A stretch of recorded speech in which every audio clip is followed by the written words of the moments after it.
آج یوم مئی ہے۔ آج عالمی مزدوروں کا دن ہے۔ اس عالمی دن کے موقع پہ ساری دنیا میں مزدوروں کے حقوق کے اوپر باتیں ہوتی ہیں، اس کے لیے پلیجز ہوتے ہیں۔ اس دفعہ کووڈ کی وجہ سے ہم اپنی روایتی جو جلوس اور جلسے ہوتے تھے وہ نہیں کر پائے، اور پاکستان پیپلز پارٹی اس ملک کے مزدور کے ساتھ اپنا رشتہ بڑا مضبوط رکھتی ہے، اور ہمیشہ ہم نے مزدوروں کی جدوجہد کو ہر حال میں سپورٹ کیا ہے، اور ہم یہ یقیناً سمجھتے ہیں کہ کسی بھی ملک اور سماج کی ترقی میں اگر ہم اس کے مزدور کے حقوق کا خیال نہیں رکھیں گے، اس کو بہتر ورکنگ انوائرمنٹ نہیں دیں گے، تحفظ نہیں دیں گے، تو نہ اس ملک کی صنعت چل سکتی ہے، نہ اس ملک کی زراعت چل سکتی ہے، نہ اس ملک کی ٹریڈ چل سکتی ہے۔ کسی بھی سماج کو بنانے میں مزدوروں کا ایک کلیدی رول ہے۔ ہم ان کے حقوق کے ساتھ تھے، ہیں اور رہیں گے۔ اور موجودہ حکومت نے جو مزدور دشمن پالیسیاں شروع کی تھیں، آج ملک میں مہنگائی ہے، بڑھتی ہوئی بے روزگاری ہے، اشیاء صرف انسانوں کی دسترس سے، ان کے بساط سے دور ہوتی جا رہی ہے،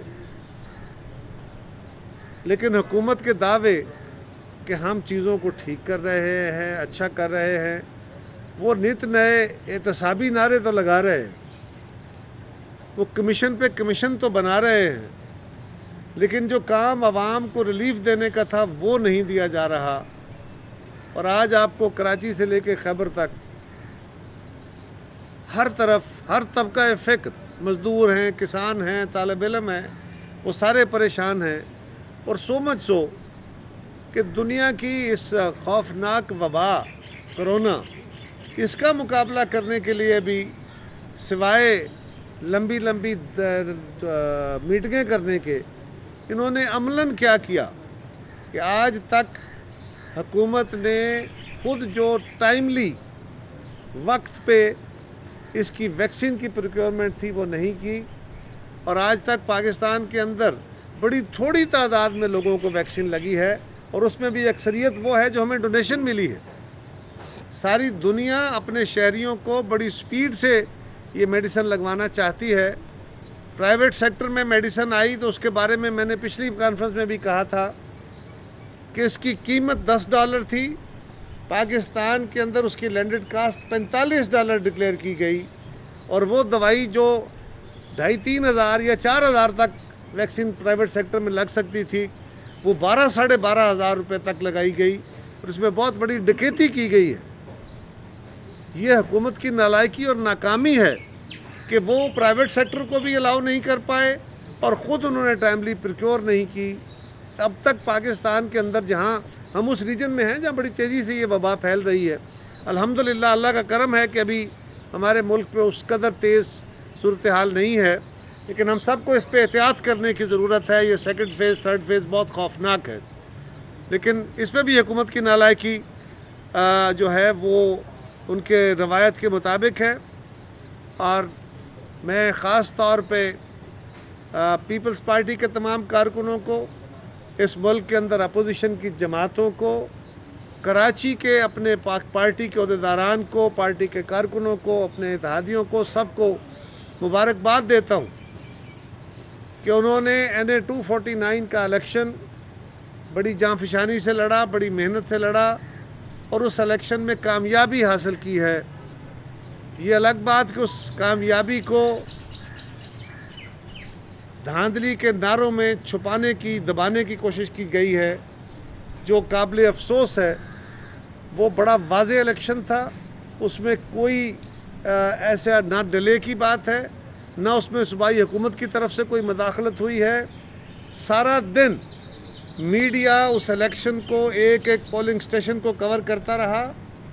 کسی چینل پہ، کسی پولنگ سٹیشن پہ کسی بے ضابطگی کی کوئی اطلاع نہیں ہے، کسی جماعت نے کوئی شکایت نہیں کی، اور یہ کہ جی 5 بجے پولنگ بند ہوا تو اس کے بعد فوری طور پہ رزلٹ آ جانے چاہیے تھے۔ یاد رکھیے 5 बजे 5:30 बजे पोलिंग बंद हुआ और उसके बाद गिनती हुई होगी।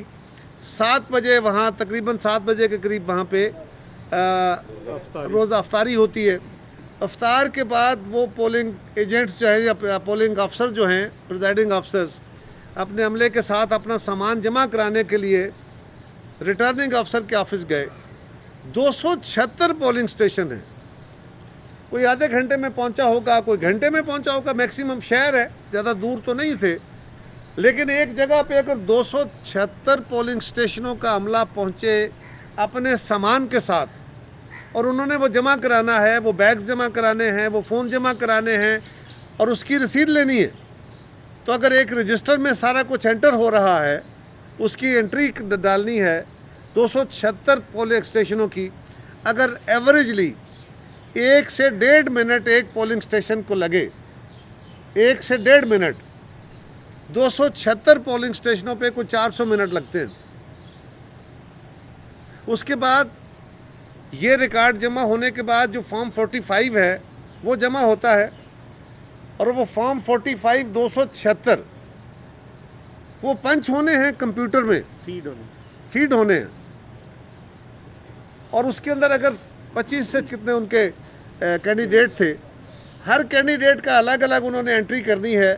अगर एवरेजली 2 मिनट लगे या वहाँ भी 1.5 मिनट लगा लें, कॉन्स्टेंटली वो पंच कर रहे हों या एंट्री कर रहे हों, तो 1.5 मिनट में 25, 26, 27 जो कैंडिडेट है, भले किसी का 0 भी वोट हो तो उसका 0 तो लिखना है ना।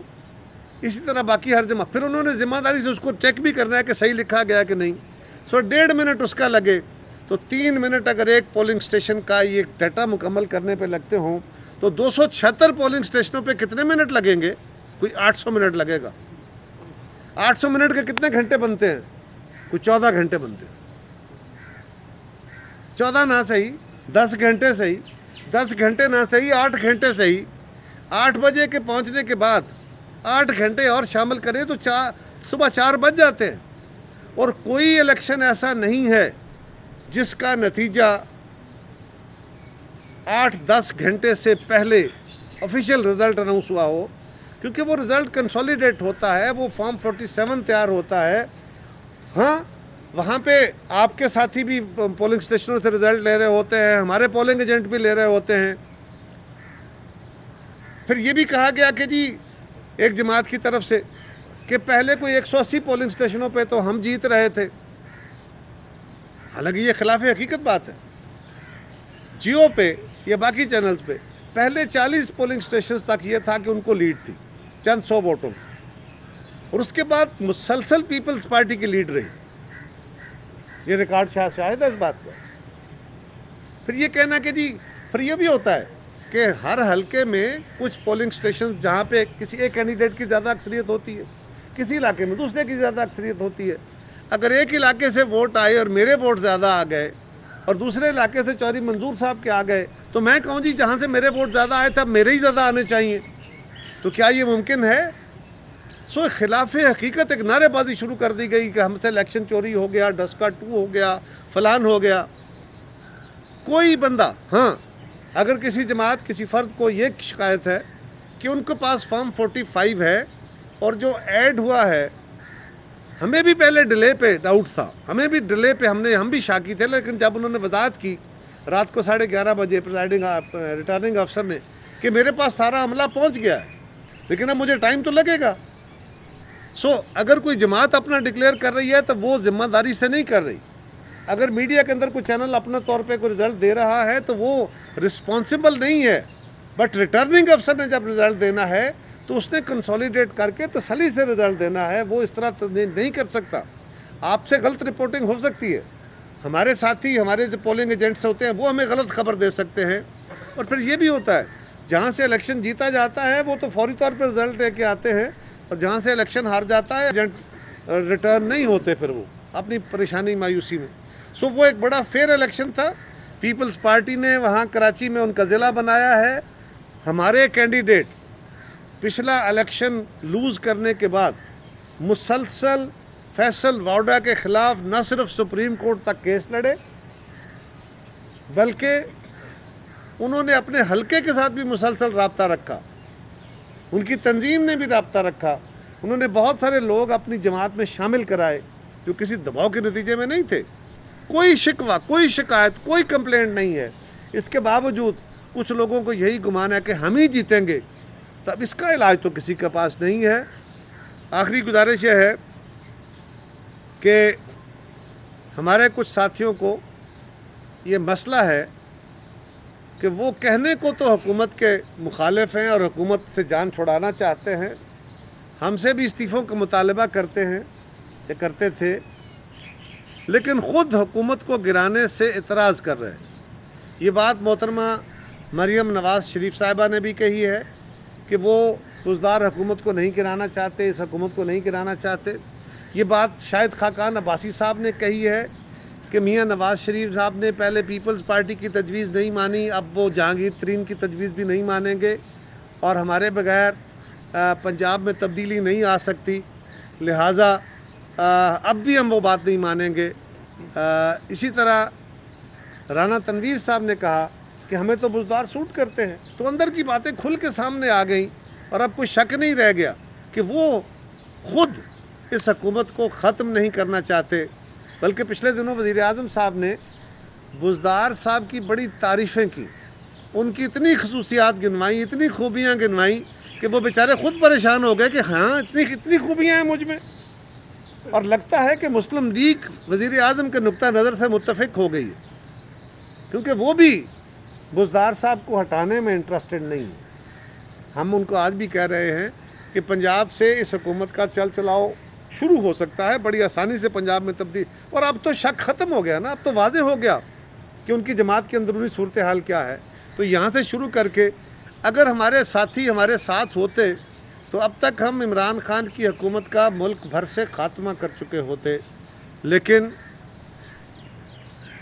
اپنے اعمال پہ غور نہیں کرنا اور دوسروں پہ الزام تراشی کے نتیجے میں یا اونچی آواز میں بول بول کے یا غلط حقائق پیش کر کر کے مفروضوں پہ مبنی باتیں کر کے ان کی فتح کو شکست میں تبدیل کرنا یا اپنی شکست کو، اپنی خفت کو مٹانے کی کوشش کرنا، یہ مناسب رویہ نہیں ہے۔ ہم آج بھی سمجھتے ہیں کہ اپوزیشن کی جماعتوں سے قوم کو توقع ہے کہ اس حکومت سے جان چھڑانے کے لیے اپوزیشن اکٹھی ہوگی، اور آخری گزارش یہ ہے کہ پیپلز پارٹی نے پی ڈی ایم کو جتنی بھی آراء دیں، جتنی بھی باتیں کہی ہیں، خواہ وہ بائی الیکشنز تھے، خواہ وہ سینٹ الیکشن تھے، خواہ وہ عدم اعتماد کی تحاریک تھیں، وہ دو صورتوں میں ہم سرخرو ہوئے، ہماری بات ماننے سے پی ڈی ایم مضبوط ہوئی، اور تیسری بات وقت نے ثابت کر جو ہم کہہ رہے تھے کہ ہم عدم اعتماد لا سکتے ہیں، پی ٹی آئی کے اندر کریکس موجود ہیں، ان کے لوگ ان سے ناراض ہیں، اب وہ قوم کے سامنے آ گیا۔ لیکن جب یہ پی ٹی آئی کے اندرونی کریکس کھل کے سامنے آ گئے تو مسلم لیگ بھی کھل کے سامنے آ گئی کہ ہم اس حکومت کو ختم نہیں کرنا چاہتے، کہ ہم چاہتے ہیں یہ 5 سال چلے۔ اب یہ کس کے نتیجے میں ہے، اس سوال کا جواب میرا خیال ہے میرے بڑے ہی قابل احترام مولانا فضل الرحمان صاحب وہ ان سے پوچھے کہ اس کا جواب کیا ہے، کہ وہ کیوں اس حکومت کا خاتمہ نہیں چاہتے، اس کے نتیجے میں آخر ایسا کیا ہوا کہ ہم سے تو استعفوں کے مطالبے ہوں، قوم کو تو یہ کہا جا رہا ہو، پی ڈی ایم کے فورم پہ تو یہ باتیں ہوں کہ ہم نے اس حکومت کو گھر بھیجنا ہے، اور خود کہا جا رہا ہو، صرف ایک لیڈر نے نہیں اور سہون نہیں کہا، باقاعدہ پلانڈ کہا اور بار بار کہا، اور اس جماعت کے بہت سارے لوگوں نے کہا ہے کہ ہم اس حکومت کا خاتمہ نہیں چاہتے۔ لیکن میں پھر کہوں گا کہ اپوزیشن کو اپنی ذمہ داری کلیکٹیولی ادا کرنی چاہیے، اس حکومت کو جلد از جلد گھر بھیجنا چاہیے، جتنا عرصہ رہے گی اس ملک کے اوپر عذاب مسلط ہوتا رہے گا، اور اب تو نہ صرف پی ٹی آئی کے اندرونی کریک واضح ہو رہے ہیں، اب تو اور بہت ساری جگہوں پہ کریک سامنے آ گئے ہیں، لہٰذا اب تو ہماری منزل آسان ہے اگر مسلم لیگ اس میں ہمارا ساتھ دے۔ ایک ملک صاحب میں قاہرہ صاحب کی اجازت سے یوم مئی کے حوالے سے میں 1-2 باتیں کہنا چاہ رہا ہوں، امپورٹنٹ ہے کہ آج یوم مئی ہے۔ پاکستان پیپلز پارٹی خاص کر مزدوروں کے لیے بہت بڑے کام کیے۔ بھٹو صاحب جب آئین بنانے لگے تو آرٹیکل 11 سے لے کر 35 تک جو ساری شکیں ہیں ان کے اندر لوگوں کو رائٹ آف एसोसिएशन दिया, ट्रेड यूनियन बनाने का हक दिया, चाइल्ड प्रोटेक्शन के ऊपर सारे किए गए। भुट्टो साहब ने बहुत सारे इदारे बनाए, वर्कर्स वेलफेयर फंड, EOBI से लेकर सोशल सिक्योरिटी से लेकर सारे। लेकिन आज बदकिस्मती ये है कि आज 1% से भी कम लोग ट्रेड यूनियन के अंदर रजिस्टर्ड, ये अलमिया है इस मुल्क का इस वक्त। और इस हवाले से पाकिस्तान पीपल्स पार्टी ने भुट्टो साहब के दौर में, मोहतरमा के दौर में बहुत सारा काम किया, लेकिन आखिरी हुकूमत में तनख्वाहों में 135% इजाफा किया, 100% पेंशन्स के अंदर इजाफा किया, बिसॉस प्रोग्राम लेकर आए, Benazir employees stock option scheme, जिसके तहत 12% हिस्से सारी कारपोरेशंस के अंदर फ्री मजदूरों को दिए, यानी मजदूर से मालिक का जो तसव्वुर था वो दिया। फिर इसके अलावा 2010 की लेबर पॉलिसी दी, 1972 के बाद लेबर पॉलिसी, कायरा साहब उस कैबिनेट का हिस्सा थे, खुर्शीद शाह साहब मिनिस्टर थे, ये किया। 3.5 लाख लोगों को जो कॉन्ट्रैक्ट और डेली वेजेस थे उनको रेगुलर किया। उसके अलावा जितने फ्लैट्स थे, बहुत सारे और भी हैं, डेथ ग्रांट 5 लाख की, शादी मैरिज ग्रांट की, बहुत सारे लोग काम किए। लेकिन मैं जिस इम्पॉर्टेंट पॉइंट आपके सामने रखना चाहता हूँ कि टोटल 1947 से लेकर 2008 तक जितने फ्लैट्स बने थे मजदूरों के लिए, वर्कर्स वेलफेयर फंड और EOBI में जो रजिस्टर्ड लोग थे, 2008 से 2013 तक उतनों की बुनियाद रखी और काम शुरू हुआ। अब वो मुकम्मल हुए हैं। नवाज शरीफ के दौर में भी उस पर काम जारी रहा, हमने तो तेज़ी से किया, लेकिन बाकी हुकूमतों ने। उसके लिए उसूल ये है कि वो सिर्फ रजिस्टर्ड वर्कर को मिलेगा जो EOBI के अंदर कम से कम 5 साल की पेंशन ले रहा है। वो आज नया पाकिस्तान हाउसिंग प्रोग्राम का जो फ्रॉड है, अब सारे उसमें शामिल कर लिए गए हैं, और वो वर्कर्स की बजाय अपने कारकुनों को दिए जा रहे हैं उस स्कीम के तहत। अपना तो कोई मुकम्मल नहीं किया। लाहौर में इन्होंने ये किया है, इस्लामाबाद में इन्होंने ये किया है, अब टेक्सला के अंदर 1000 फ्लैट है जो ये करने जा रहे हैं। पाकिस्तान पीपल्स पार्टी इस अमल की मजम्मत करती है, और हम गवर्नमेंट के पैसे से नहीं, ये गवर्नमेंट के नहीं है, ये वर्कर्स वेलफेयर फंड के पैसे से बने हैं, ये उनका राइट है।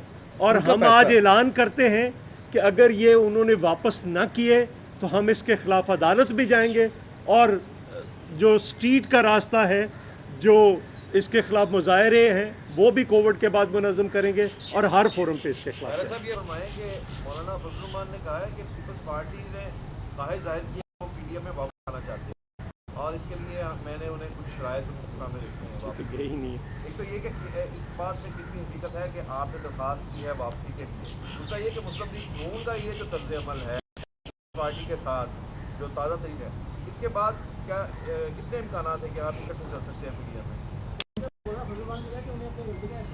पहली गुजारिश ये है कि हमने ना PDM छोड़ी है, ना हम PDM छोड़ना चाहते हैं। हम तो PDM बनाने वाले हैं।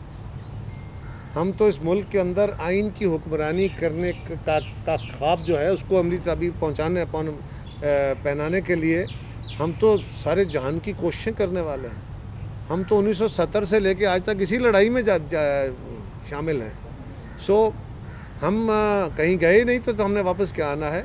हमने वहाँ जो हमारे साथ सलूक किया गया, ख़ास तौर पे एक जमात के अहदेदारों की तरफ से, उस पर हमने अपना एहतजाज किया था, और वो मौलाना के पास मौजूद है, सारी कौम के सामने है। हमें तवक्को है कि उसके बाद जो सूरत हाल है वो और ज़्यादा खुल के सामने आ गई है, और अब PDM की क़यादत मौलाना फजलुर रहमान साहब इस मामले को ज़रूर गौर से देखेंगे।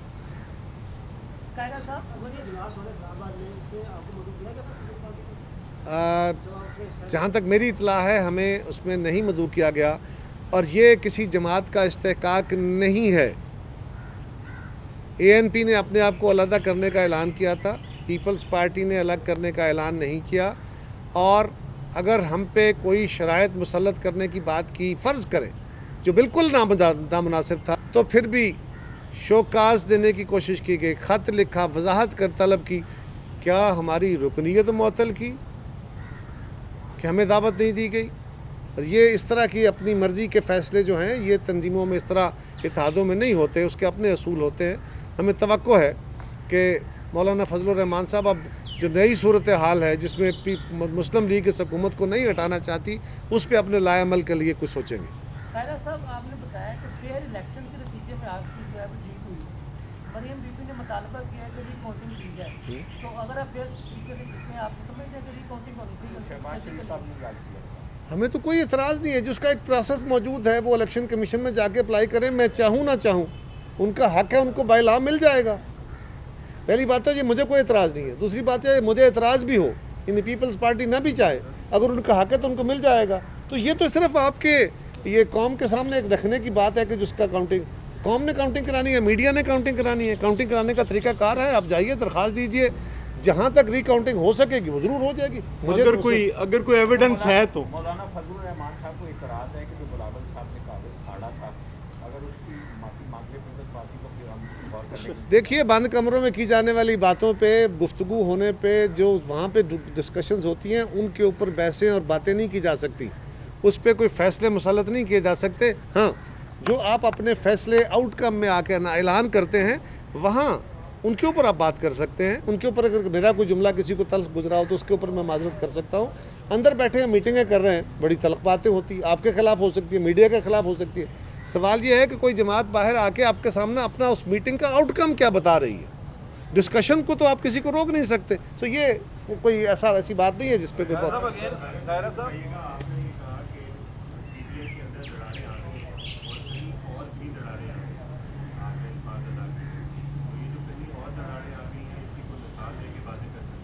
बस मैं इस पर सिर्फ इतनी मिसाल दे सकता हूँ कि पिछले 2 हफ्तों में या 1.5 हफ्तों में 2 ब्रीफिंग्स हुई हैं एंकर्स की। उन ब्रीफिंग्स को आपने रिपोर्ट किया है मीडिया ने, उनको पढ़ लीजिए और मेरी बात आपको समझ आ जाएगी। खैरा साहब, ये फरमाइएगा कि जिस तरह आपने फरमाया अभी कि मुस्लिम लीग नून ने ये अंतिया दे दी है कि अब वो हुकूमत गिराने के हक़ में नहीं है, अगर ऐसी ही बात है तो फिर PDM का क्या जवाब बाकी रह जाता है?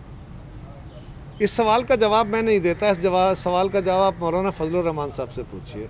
हम उस बात पे कायम हैं और हम समझते हैं कि इस हुकूमत का फौरी तौर पे जाना इस मुल्क के लिए बहुत ज़रूरी है। वरना इन्होंने कश्मीर से लेके पाकिस्तान के अंदरूनी हालात तक, पाकिस्तान की दुनिया के साथ जो ताल्लुकात है, इस कोविड की सूरत हाल पे, इकॉनमी पे, मज़दूरों के साथ ताल्लुकात पे, इस मुल्क की फेडरेशन के साथ जो खिलवाड़ किए हैं, और अब तो वो ख़ुद मान रहे हैं। जो कार्टेल तोड़ने आए थे वो तो कार्टेल के सबसे बड़े खुद मुहाफ़िज़ आके खड़े हो गए। आप आज मैं मीडिया के ज़रिए ये पूछना चाहता हूँ, इस मुल्क की अदालतों से भी सवाल कर रहा हूँ, इस मुल्क के दानिश्वरों से भी, हुकूमत से भी, मीडिया से भी सवाल कर रहा हूँ, सिर्फ मुझे ये बता दिया जाए, जहांगीर तरीन साहब, उन्होंने क्लेम किया कि मेरे साथ जाती हुई है, उनका हक है क्लेम करना, वो उसके लिए एजिटेट कर सकते थे, अपनी जमात में बात कर सकते थे। उनके लिए वज़ीर आज़म साहब ने पहले उन्हें कहा कि वो चीनी के स्कैंडल में हैं, उनके ऊपर केसेस बने हैं, फलान है। प्रेशर आया तो उन्होंने अपनी जमात के एक सेनेटर को उनके मामले को ओवरव्यू करने का नुमाइंदा मुकर्रर किया है। वो FIA को बुलाएंगे, वो जहांगीर तरीन साहब को बुलाएंगे, वो बाकी इन्वेस्टिगेशन वालों को बुलाएंगे और वो इसको रिव्यू करेंगे। मैं कौम से सवाल करता हूँ, मैं इस मुल्क के चीफ जस्टिस से सवाल करता हूँ, किस कानून के तहत एक सियासी जमात अपने सियासी अहदेदार को किसी क्रिमिनल एलिगेशन पे, मैं जहांगीर तरीन साहब के एलिगेशन को सच नहीं कह रहा, वो एक अपनी जगह अपना जवाब देंगे, लेकिन किस कानून के तहत वज़ीर आज़म ने वहाँ मुकर्रर किया है एक नुमाइंदा जो ओवरव्यू करे, फिर तो हर बंदे का ये हक है। जज साहबान, आप गौर कीजिए, इस मामले को दीजिए। मैं आपसे दस्तबस्ता गुजारिश कर रहा हूँ कि हर पाकिस्तान के शहरी का, जिनको हुकूमत के इंतहाई घटिया हथकंडों का सामना है, फिर हर बंदे का हक है। पीपल्स पार्टी भी फिर ये मुतालबा करेगी, बाकी मुस्लिम लीग भी ये मुतालबा करेगी, और जमातें भी मुतालबा करेंगी कि हमारे लोगों के केसेस को रिव्यू करने के लिए हमारा एक बंदा जो कौमी असम्बली का मेंबर हो, जो सेनेट का मेंबर हो, उसको रिव्यू करने का इख्तियार दिया जाए। क्या ये इख्तियार देंगे? और क्या किसी एक जमात को या किसी एक फ़र्द को इख्तियार देना ये आइन के मुताबिक, कानून के मुताबिक है? ये मेरा कानून के रखवालों से सवाल है। साहब, ये बताएं कि ये कश्मीर के हवाले से जो इम्पोर्टेंट बात आई है कि जो ब्रीफिंग्स जिनका आपने जिक्र किया कि बैक चैनल डिप्लोमेसी चल रही है और بہت توقع ہے کہ ایک بریک تھرو سامنے آئے گا. پیپلز پارٹی کشمیر کے حوالے سے انڈیا کے ساتھ تعلقات کے حوالے سے اس بیک چینل ڈپلومیسی کو سپورٹ کرتی ہے. دیکھیے بہت سارے چینلز استعمال ہوتے رہے. کشمیر ایک ایسا ایشو ہے. ایک پہلی بات تو یہ ہے کہ موجودہ حکومت انتہائی نالائکی کے ساتھ اس معاملے کو ہینڈل کیا ہے جس طرح باقی چیزوں کا ہینڈل کیا. لیکن میں پھر بھی یہ نہیں کہتا کہ یہ انٹینشنلی کشمیر کے ایشو کو نقصان پہنچا رہے ہیں. اس لیے کہ کشمیر کا ایشو ہر پاکستانی کے دل کی آواز ہے. اس کے اوپر کوئی دوسری رائے نہیں ہو سکتی. کسی جماعت کا فیصلہ نہیں ہے. پیپلز پارٹی کا اپنا کلیم ہے, باقی جماعتوں کا اپنا. پیپلز پارٹی یہ سمجھتی ہے کہ ہمارے قیام سے لے کے, پیپلز پارٹی کے فاؤنڈنگ ڈاکومنٹ سے لے کے 1967 میں جب ابھی بنیاد نہیں پڑی تھی, اس کی بنیادوں میں جو بیج ڈالا گیا تھا اس میں کشمیر کا مقدمہ شامل تھا. آج تک پیپلز پارٹی اس مقدمے کے ساتھ ہے, کشمیریوں کے ساتھ ہے, اور ہم کشمیریوں کے اس جدوجہد کو سلام کرتے ہیں. اس کے لیے یہ مقدمہ ہم لڑتے رہیں گے, یہ الگ بات. ہاں, اس کے اوپر انٹلیکچوئلز کی بھی ملاقاتیں ہوتی رہیں, حکومتوں کے درمیان بھی. یہ بات درست ہے کہ ہندوستان اس میں ٹائم گین کر رہا ہے. اس ٹائم گین کرنے سے یہ معاملہ کئی دفعہ ڈائلیوٹ کرنے کی کوشش کی گئی, اور پھر اس طرح کی حکومتیں آ کے اس معاملے کو اور زیادہ خراب کر دیتی ہیں. ہندوستان کی حکومت کا یہ خواب اور خواہش ہے کہ جوں وقت گزرے گا یہ معاملہ ڈائلیوٹ ہوگا. جس طرح انہوں نے بھی ہتھ کنڈا کیا 370 کو اور 35A کو انہوں نے ریووک کر دیا, اس پہ اس طرح کے ہتھ کنڈے کر کے وہ کشمیر کے معاملے کو دبا لیں گے. یہ ممکن نہیں ہے انشاءاللہ تعالیٰ. GSP پلس پہ کل ریزولوشن یورپین یونین نے اس کی پاکستان پیپلز پارٹی نے بڑا اس پہ کام کر کے لیا. دوسری بریفنگ ہوئی ہے, تو پہلی بریفنگ کے حوالے سے بتا دیں جو دوسری بریفنگ ہوئی ہے اس میں prime minister state of denial میں نظر آئے کہ پرائم منسٹر نے کچھ معاملات سے بالکل لا تعلقی کا اعلان کیا کہ میرا کوئی تعلق ہے.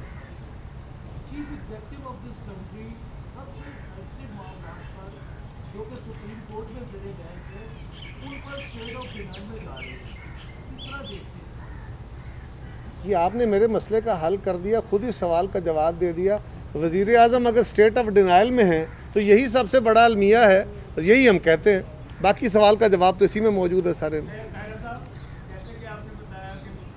جی صاحب بتا رہے ہیں کہ یورپین یونین نے پاکستان کو GSP پلس پہ کوئی ریزولوشن کر کے ہمارے خلاف پاس کی, جو بڑا افسوسناک ہے. ہم نے اس کو مسترد کیا ہے, اور ہم پاکستان کا یہی ہم کہہ رہے ہیں کہ یہ حکومت پاکستان جو خود دہشت گردی کا, انتہا پسندی کا سب سے بڑا شکار ملک ہے, اور اس جنگ میں ساری دنیا کا فرنٹ لائن ہم ہیں. اس کے باوجود آج دنیا میں اس کمزور ریپرزنٹیشن کی بدولت, اور یار ہمارے ادوار میں جب دہشت گردی عروج پہ تھی, دنیا میں تھی, یہاں تھی, اس وقت ہم تو GSP پلس لینے والے تھے. ہم دنیا کو کنونس کر رہے تھے. آج جب پاکستان میں بہتری کی صورتحال ہے اور آج ہم پہ GSP پلس کے اوپر سوال اٹھا دیے گئے ہیں, یہ اس سے بڑی نالائکی کیا ہوگی؟ یہ کیا نمائندگی کریں گے قوم کی؟ Thank you.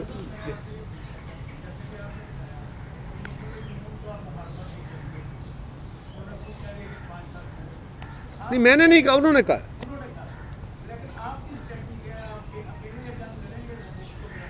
دیکھیے میری جماعت کی اس وقت نمبر یہ نہیں ہے کہ ہم اس جنگ کو جیت سکیں, لیکن ہم اس حکومت کے خلاف اپنی جدوجہد جاری رکھیں گے. ہم کلیکٹیولی بھی جاری رکھنا چاہتے ہیں, کوشش کریں گے, اور انڈیویجولی بھی جاری رکھیں گے.